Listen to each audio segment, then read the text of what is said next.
नमस्कार, मैं हूं प्रिया। आज है 21 अप्रैल। चले जानते हैं बिहार की 25 बड़ी खबरों को। बीते दिन बिहार में कोरोना प्रभावितों की संख्या पहुंची 113 पर। बिहार में कोरोना प्रभावित व्यक्तियों की संख्या दिन प्रतिदिन बढ़ती ही जा रही है। बीते दिन अचानक से बिहार में 17 नए मामले सामने आए हैं। इसके बाद बिहार का आंकड़ा बीते दिन 113 पर पहुंच गया है। खबरों की माने तो 17 नए मरीज नालंदा जिला के रहने वाले हैं। इसके बाद नालंदा में प्रशासन और ज्यादा सख्ती में आ गई है, जिसकी पुष्टि बिहार स्वास्थ्य विभाग की ओर से जारी किए गए जानकारी के बाद हुई है। सरकारी दफ्तर खुलने के बाद 1/3 कर्मचारी पहुंचे काम पर। सरकारी कार्यालय खुलने के बाद अधिकारी और कर्मचारी ऑफिस में काम करने पहुंचे, जहां पर पहले दिन लगभग 1/3 कर्मचारी की उपस्थिति दर्ज की गई है। वहीं इसी बीच कर्मचारियों के बीच सोशल डिस्टेंसिंग भी बखूबी देखने को मिली। वहीं बीते दिन विभागों में सिर्फ जरूरी कामकाज हुआ और ज्यादा संख्या वाले काउंटर को बंद रखा गया। जारी किए गए रिपोर्ट के अनुसार पटना में कलेक्ट्रेट के अलावा कमिश्नरी, मत्स्य विभाग, पशुपालन विभाग, कृषि विभाग, सहकारिता विभाग, स्वास्थ्य विभाग के कार्यालय खोले गए। हालांकि पटना के सुल्तानगंज और खाजपुरा में किसी तरह की छूट नहीं दी गई। बिहार के डीजीपी गुप्तेश्वर पांडे ने की लोगों से भ्रम न फैलाने की अपील। डीजीपी गुप्तेश्वर पांडे आए दिन लोगों से कई तरह की अपील करते देखे गए हैं। वहीं इस बार फिर उन्होंने लोगों से अनुशासन के अंदर काम करने की अपील भी की है। इसी बीच डीजीपी गुप्तेश्वर पांडे ने हाल ही में उन लोगों से खास अपील करते हुए कहा है कि जो लोग भ्रम फैलाने का काम कर रहे हैं उन्हें संभल कर रहने की जरूरत है। बार बार मीडिया में ऐसी खबरें सुनने में आ रही है कि बीते दिनों में कुछ कामों में दिए गए छूट का मतलब है कि लोग अब जब चाहे तब घर से निकल सकते हैं, लेकिन ऐसा कुछ नहीं है। छूट सिर्फ काम करने के लिए दी गई है, ना कि लोगों के बेवजह घर से बाहर निकलने की। प्रदेश के 32 लाख छात्र छात्राओं ने शुरू की टीवी से पढ़ाई। कोरोना के कारण बंद के बाद छात्रों का काफी समय बर्बाद हो रहा था। ऐसे में बिहार सरकार के शिक्षा विभाग में छात्रों के समय का उपयोग करने के लिए टीवी के माध्यम से पढ़ाई की शुरुआत की है, जिसके बाद प्रदेश के लगभग 32 लाख छात्र छात्राओं ने टीवी से पढ़ाई के चलन को अपनाया है, जिसके तहत हर दिन 11 बजे से लेकर के 12 बजे तक आयोजित किए गए एपिसोड को देखकर छात्र अपनी पढ़ाई पूरे कर रहे हैं। खबरों की माने तो इनमें से 30 लाख छात्र बिहार बोर्ड के हैं, वहीं 2 लाख छात्र सीबीएसई और आईसीएसई के हैं। लॉकडाउन में काम करने वाले ठेकेदारों को मिलेगा ज्यादा पैसा। लॉकडाउन के बावजूद अपनी जान की परवाह किए बगैर अर्थव्यवस्था को पटरी पर लाने के लिए लगे ठेकेदारों को सरकार ने ज्यादा पैसे देने का ऐलान जारी किया है, जिसके तहत बंद के माहौल में काम करने वाले सभी ठेकेदारों को और ज्यादा पैसे देने के आदेश जारी किया गया है। वहीं राज्य स्तरीय अनुसूचित दर निर्धारण समिति द्वारा निर्माण सामग्रियों जैसे कि सीमेंट, छड़, बालू, गिट्टी के दाम में भी तय कर दिए गए हैं। इसी दाम पर लोगों से आग्रह किया गया है कि वह सामान बेचे और साथ ही सामने वाला सामान खरीदे। आपको बता दें, कोरोना के बढ़ते असर के बीच सरकार ने अर्थव्यवस्था को दोबारा से पटरी पर लाने के लिए कुछ चीजों में छूट देते हुए बीते दिन से काम करवाने की अनुमति दे दी है, जिसके बाद निर्माण कार्य समेत कई काम फिर से शुरू कर दिए गए हैं। श्रवण कुमार ने रोजगार की कमी नहीं होने का किया दावा। बिहार सरकार के मंत्री श्रवण कुमार ने सभी आम नागरिकों को आश्वस्त करते हुए कहा है कि बिहार में रोजगार की कोई कमी नहीं है। सुरक्षा को ध्यान में रखते हुए रोजगार सृजन के लिए कई जरूरी दिशा निर्देश लगातार सरकार दे रही है। मुख्यमंत्री नीतीश कुमार के निर्देश पर मनरेगा के तहत बड़े पैमाने पर रोजगार देने की शुरुआत की गई है। इतना ही नहीं, 7 निश्चय योजना और जल जीवन हरियाली योजना के लिए भी बड़े पैमाने पर काम होने वाला है। इसलिए मजदूरों को काम नहीं मिलने जैसे किसी भी भ्रामक बातों पर यकीन नहीं करना चाहिए। सरकार से जितना बनेगा, जितने लोगों को रोजगार चाहिए उतने लोगों को रोजगार मुहैया करवाया जाएगा। स्वास्थ्य मंत्रालय ने बिहार के गोपालगंज, लखीसराय, भागलपुर को कोरोना मुक्त जिला घोषित किया। जहां एक तरफ बिहार में कोरोना से कुछ जिलों को हॉटस्पॉट बना दिया है, वहीं दूसरी तरफ बिहार के कुछ ऐसे भी जिले हैं जो पूरी तरीके से कोरोना से फ्री हैं। खबरों की माने तो स्वास्थ्य मंत्रालय द्वारा जारी किए गए एक रिपोर्ट के अनुसार बिहार के गोपालगंज, लखीसराय और भागलपुर जिले को कोरोना मुक्त घोषित किया गया है। खबरों की माने तो पिछले 20 दिनों में यहाँ एक भी कोरोना पॉजिटिव नहीं मिला है। वहीं बिहार के सिवान, बेगूसराय, नालंदा समेत कई जिलों में से कोरोना के पॉजिटिव मामलों की खबरें भी लगातार सुनने में मिल रही है। बिहार सरकार ने विभिन्न केंद्रों में रह रहे लोगों के लिए खास शिविर के आयोजन का दिया आश्वासन। बिहार सरकार के प्रधान सचिव प्रत्यय अमृत द्वारा सभी जिला पदाधिकारियों को पत्र लिख करके इस बात की जानकारी दी गई है। इसके तहत उन्होंने सभी जिलाधिकारियों से अलग अलग केंद्रों में रह रहे व्यक्तियों के समुचित देखभाल की व्यवस्था किए जाने तथा गुणवत्ता युक्त भोजन की सुविधा उपलब्ध कराए जाने का आदेश जारी किया है। पत्र में यह भी कहा गया है कि उपयुक्त केंद्रों में आवासीय सभी पंजीकृत व्यक्तियों को खाने हेतु एक स्टील की थाली, कटोरी और ग्लास भी दिया जाए, जो कि घर लौटते समय यह लोग अपने साथ वापस ले जा सके। वहीं राहत केंद्रों में आवासीय सभी लोगों के लिए विशेष इंतजाम भी किए गए हैं, जहां पर इनके रहने से खाने, कपड़ों समेत अन्य जरूरी चीजों का भी खास ध्यान रखा गया है। नियोजित शिक्षकों के वेतनमान निर्धारण पर सरकार ने दिया अपना जवाब। जहां एक तरफ बिहार में कोरोना ने नागरिकों की परेशानी बढ़ा रखी है, वहीं दूसरी तरफ नियोजित शिक्षक अपनी मांग को लेकर अभी तक अडिग हैं। वहीं सरकार भी शिक्षकों के वेतन को लेकर अपने फैसले पर बनी हुई है, जिसके तहत बिहार सरकार के शिक्षा विभाग के शिक्षकों के वेतन निर्धारण पर अहम फैसला सुनाते हुए साफ कर दिया है कि अप्रशिक्षित शिक्षक जिन्होंने सेवा काल के दौरान प्रशिक्षण प्राप्त किया है, उनके वेतनमान निर्धारण में गड़बड़ी की गई है। उन्होंने आगे कहा कि कंडिका 3 का अनुपालन कई जिलों में नहीं किया गया है। शिक्षकों का मूल वेतन लेवल 2, 3 और 4 में अधिकतम इंडेक्स 3 तक ही निर्धारण पालन करना है। हालांकि कुछ जिलों में 4.5 इंडेक्स तक निर्धारण किया गया है, जो कि गलत है।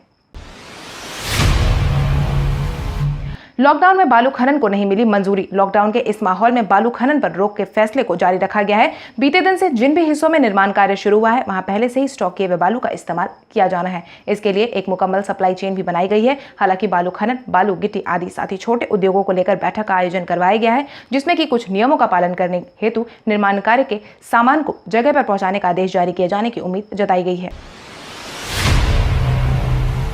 नंदकिशोर यादव ने मजदूरों के रहने खाने का इंतजाम करने का जारी किया आदेश। बीते दिन से शुरू हुए काम के बाद भाजपा के वरिष्ठ नेता और पथ निर्माण मंत्री नंदकिशोर यादव ने मजदूरों को लेकर अहम ऐलान जारी किया है, जिसके तहत उन्होंने कहा कि कई रोड प्रोजेक्ट्स हैं जिसमें अगर उनका अभी शुरू नहीं किया गया तो एक साथ बहुत ज्यादा देरी हो सकती है। इसी को ध्यान में रखते हुए भारत सरकार की गाइडलाइन और दूरी को ध्यान में रखकर काम किया जा रहा है। वहीं मजदूरों के रहने खाने की व्यवस्था की बात की जाए तो पथ निर्माण विभाग और कॉन्ट्रैक्टर मिलकर ये काम कर रहे हैं। वहीं सभी मजदूर से सोशल डिस्टेंसिंग का पालन करने की भी अपील की गई है।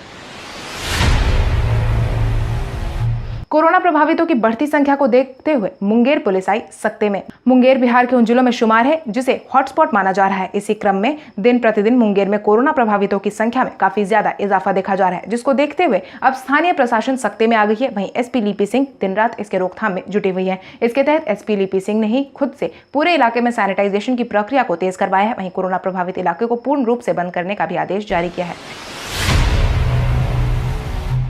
बिहार सरकार ने की सभी निजी डॉक्टर से काम पर लौटने की अपील। जहां एक तरफ कोरोना के रोकथाम के लिए सभी डॉक्टर्स दिन रात मेहनत कर रहे हैं, वहीं दूसरी तरफ कुछ ऐसे निजी डॉक्टर्स हैं जो काम से नदारद है, जिसको देखते हुए बिहार सरकार ने ऐसे प्राइवेट डॉक्टर्स को सख्त लहजे में समझाते हुए यह कह दिया है कि या तो सभी डॉक्टर्स काम पर वापस लौट जाए या तो सख्त से सख्त परिणाम भुगतने के लिए तैयार हो जाए। या तो इस समय में जब कोरोना के रोकथाम का कोई इलाज नहीं है, ऐसे में डॉक्टर्स ही एकमात्र सहारा बचे हुए हैं।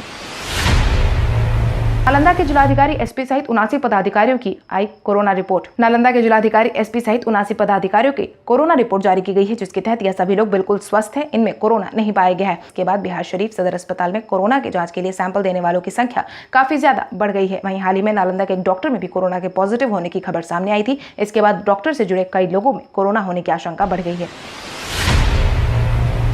तेजस्वी यादव के 6500 छात्रों को कोटा से लाने की मांग पर जदयू नेता ने की टिप्पणी। कोटा से वापस छात्रों को बुलाने के लिए तेजस्वी यादव और राज्य सरकार दोनों एक दूसरे के आमने सामने हैं। इसी क्रम में तेजस्वी यादव ने एक बार फिर से ट्वीट करके सरकार से अपील करते हुए यह कहा था कि खास लोगों के प्रति समर्पित बिहार सरकार अगर कोटा में फंसे आम विद्यार्थियों को लाने में सक्षम नहीं है तो हमें विशेष अनुमति प्रदान करे ताकि हम उन छात्रों को वापस ला सके। जिसके जवाब में अब जदयू नेता संजय सिंह ने कहा है कि तेजस्वी जी, आप इस लॉकडाउन में कब प्रकट होंगे, पहले तो आप ये बताएं। ट्विटर पर बस बैठे बैठे गला बजा रहे हैं मगर खुद की क्षमता के बारे में नहीं बता रहे। कोटा से छात्रों को वापस लाने की मांग पर कृपया करके राजनीति ना करें।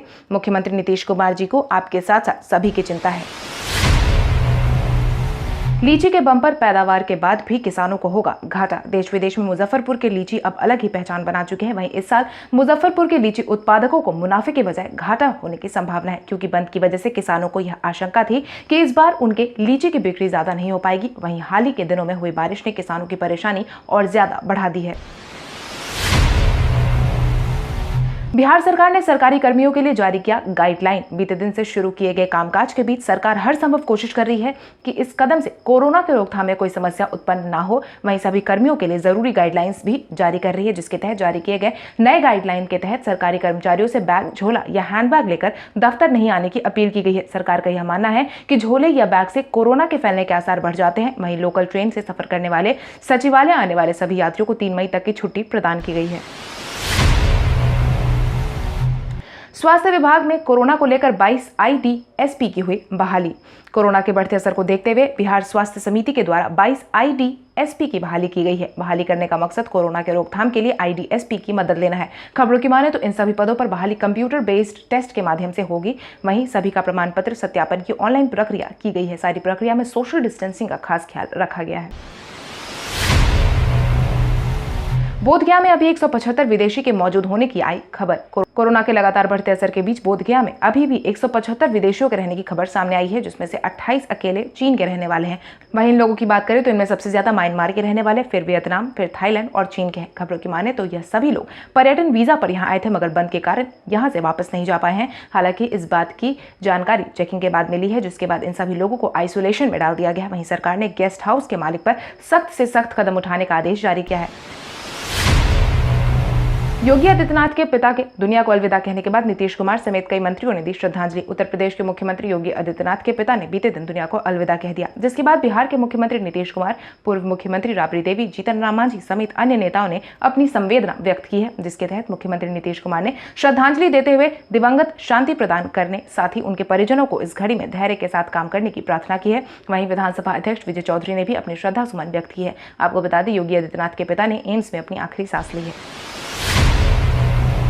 कृषि उपज की परिवहन सुविधा के लिए मोबाइल ऐप को किया गया लॉन्च। लॉकडाउन के दौरान कृषि उपज के परिवहन की सुविधा के मद्देनजर केंद्रीय कृषि मंत्रालय ने किसान रथ मोबाइल ऐप को लॉन्च किया है, जिससे कि अब किसान को काफी ज्यादा फायदा मिलेगा। इस ऐप की खासियत है कि इसकी मदद से किसानों को परिवहन सुविधा की पहचान करने में, साथ ही व्यापारियों को ढूंढने में काफी ज्यादा मदद मिलेगी। इतना ही नहीं, किसानों को खेत से लेकर मंडी तक और एक मंडी से दूसरे मंडी तक कृषि उपज के परिवहन को अनुमति देने का आदेश भी दिया गया है, जैसे कि बंद के माहौल में किसानों को काफी ज्यादा राहत मिलने की उम्मीद जताई गई है।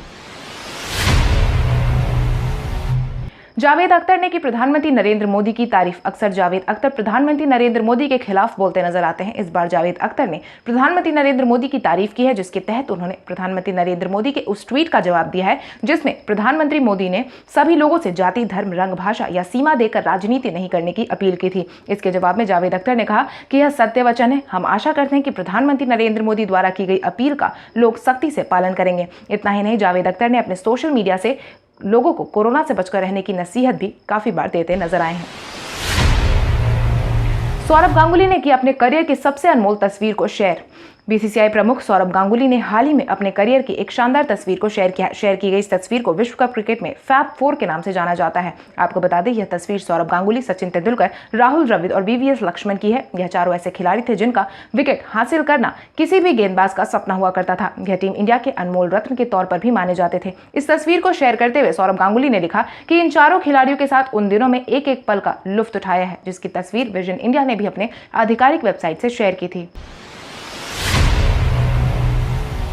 ई कॉमर्स कंपनियों के सभी कर्मचारियों के लिए आरोग्य सेतु ऐप डाउनलोड करना हुआ अनिवार्य। सरकार ने अपने आधिकारिक सूचना में ई कॉमर्स कंपनियों को दोबारा से शॉपिंग के इस्तेमाल किए जाने के लिए खोल दिया है, जिसके बाद इन कंपनियों के लिए जरूरी गाइडलाइंस भी जारी की गई है, जिसके तहत इन सभी कंपनियों को आरोग्य सेतु ऐप को डाउनलोड करना अनिवार्य हो गया है, जिसकी जिम्मेदारी ई कॉमर्स कंपनियों के मुख्य परिचालन अधिकारियों को सौंपी गई है। इतना ही नहीं, कंपनी के सीओओ से सरकार द्वारा तैयार किए गए नियमों के मसौदे को कड़ाई से पालन कराने की अपील भी की गई है।